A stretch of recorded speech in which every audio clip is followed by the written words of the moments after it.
Fun fact autour du catch, pêle-mêle. Vous savez d'où ça vient ça? C'est une catchphrase de la chose dans les comics des 4 Fantastiques. It's clobbering time! It's catchy, right?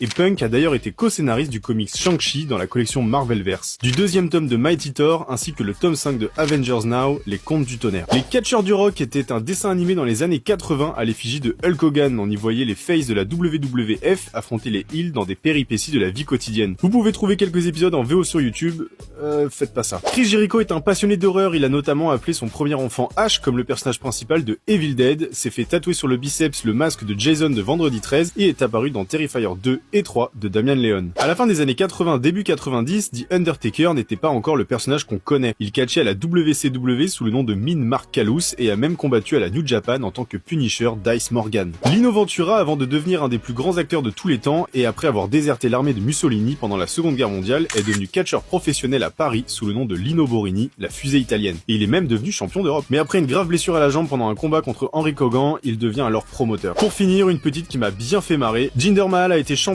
une seule fois de la WWE, mais ça pendant 170 jours. Il a donc été champion plus longtemps que Edge en 4 règnes combinés, qui comptabilisent seulement 139 jours, ce qui est également moins que The Miz par la même occasion. Voilà, c'est tout pour moi. Si ça t'a plu, je t'invite à t'abonner et à me donner tes fun facts dans les commentaires.